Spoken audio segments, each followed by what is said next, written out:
Okey, Assalamualaikum. Selamat sejahtera. Baik, kita akan sambung topik 6.3 sebatian iaitu masih dalam bab 6 jadual berkala. Okey. Sebatian terdiri daripada dua atau lebih unsur yang bergabung secara kimia. Okey, kita tengok contoh-contoh dia. Yang pertama, garam.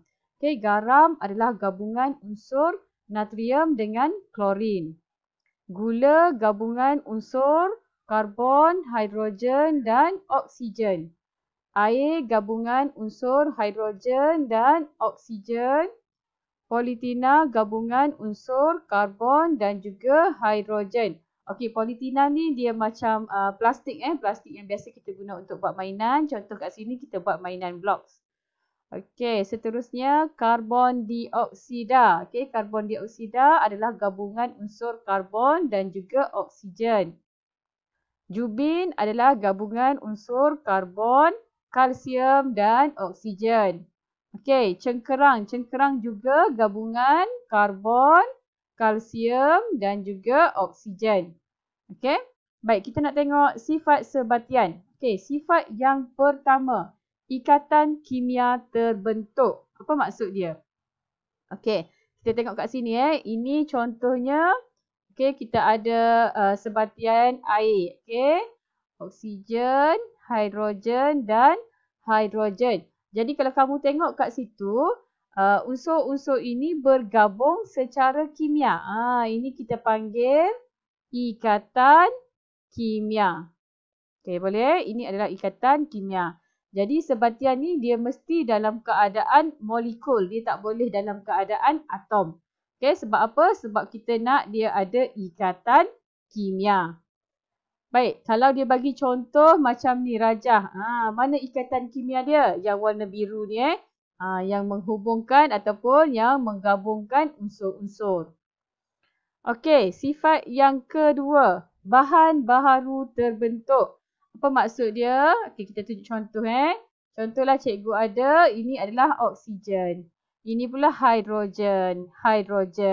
Okey, bila dia bergabung, dia akan jadi sebatian air. Okey, H2O. Ini adalah air. Jadi air ini kita panggil sebagai bahan baharu. Okey. Ini. Okey, air. Baik, seterusnya. Okey, contoh yang kedua adalah apa ni? Karat. Okey, macam mana karat terhasil? Okey, daripada gabungan unsur besi dan oksigen. Menghasilkan besi oksida ataupun kita panggil sebagai karat. Okey, jadi kat sini karat ni adalah bahan baharu. Okey, boleh? Baik, kita tengok beberapa contoh lagi untuk bahan baharu. Katalah tindak balas di antara logam dengan bukan logam iaitu oksigen. Apa yang akan terhasil nanti adalah logam oksida. Okey, logam oksida. Okey, kita tengok contoh. Kalau besi tambah oksigen, apa jawapan dia yang karat tadi? Besi oksida. Magnesium tambah oksigen, magnesium oksida. Aluminium tambah oksigen, aluminium oksida. Zinc tambah oksigen, zinc oksida. Kuprum tambah oksigen, kuprum oksida. Okey, so ini semua adalah bahan baharu. Okey, kita tengok contoh lain lagi. Kita ada logam bertindak balas dengan sebatian air. So apa yang terhasil adalah logam yang bersifat alkali. Okey, dan juga membebaskan gas hidrogen. Okey, kalau kita tengok contoh kat sini, litium. Okey, litium ni logam. Litium tambah air, kita dapat litium hidroksida. Okey, alkali tambah gas hidrogen. Kalium tambah air, kita akan dapat kalium hidroksida tambah gas hidrogen. Natrium tambah air, kita akan dapat natrium hidroksida tambah gas hidrogen. Okey, boleh? Okey, sifat yang ketiga. Sifat sebatian berbeza dengan unsur yang membentuknya. Okey, kita ambil contoh Okey, besi sulfida. Besi unsur logam. Okey, sulfur unsur bukan logam.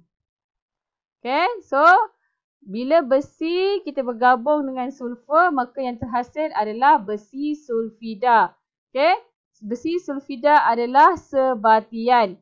Jadi sifat sebatian ni dia tak sama dengan unsur-unsur dia tadi. Unsur besi, unsur sulfur.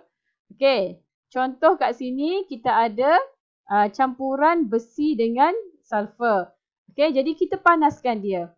Bila kita panaskan dia, dia akan membentuk ikatan kimia dan dia akan jadi sebatian iaitu besi sulfida. Jadi kita tengok ciri-ciri dia. Untuk unsur besi, warna dia kelabu keperakan, okey, silver. Okey, sulfur warna dia kuning, tapi besi sulfida yang terhasil apa warna dia ni? Warna dia adalah hitam. Sifat magnet. Besi tertarik pada magnet, sulfur tidak tertarik pada magnet, tapi besi sulfida dia tidak tertarik pada magnet. Okey. Jadi dia berbeza dengan unsur besi. Okey, tindak balas dengan asid hidroklorik. Okey, kalau besi bertindak balas dengan asid, dia akan membebaskan gas hidrogen. Sulfur bertindak balas dengan asid, dia akan tiada tindak balas. Okey, tapi kalau besi sulfida bertindak balas dengan asid, dia akan membebaskan gas juga. Tetapi gas sulfida. Okey. So kat sini sifat untuk sebatian ni dia tidak sama ataupun dia berbeza dengan sifat unsur-unsur yang membentuknya. Okey, boleh faham Okey, yang keempat, boleh dipisahkan secara kimia. Okey, so sebatian ni dia terhasil secara kimia, maka untuk pisahkan dia pun kita kena guna cara kimia. Sebab apa? Sebab ikatan dia ni adalah kuat. Okay, jadi dia tidak boleh nak diasingkan secara fizikal. Okay, jadi kita gunakan kaedah pengasingan secara kimia iaitu elektrolisis. Contohnya kita nak asingkan air, okay? Air H2O. Okay, maksudnya ada satu O dan ada dua H. Betul So kita nak asingkan dia. Okey, kita guna elektrolisis. Okey, bila kita buat elektrolisis, kat sini kita ada anode dan juga kathod. Okey, anode dan kathod. Okey, anode akan bersambung dengan terminal positif. Manakala kathod dia akan bersambung dengan terminal negatif. Okey. Jadi bila kita hidupkan dia, okey kat dalam ni, kat dalam ni, dalam air kita masukkan sedikit asid untuk meningkatkan kekondaksian elektrik. Okey, baik, bila kita onkan, kita hidupkan switch, maka gas-gas tadi dia akan dipisahkan. Okey, oksigen akan berkumpul dekat anode, hidrogen akan pergi berkumpul dekat kathod. Okey, so sekarang kita dah boleh pisahkan oksigen dengan hidrogen. Okey, ini contoh pergerakan dia lah. So kat sini kita dapat oksigen, dekat sini kita dapat hidrogen.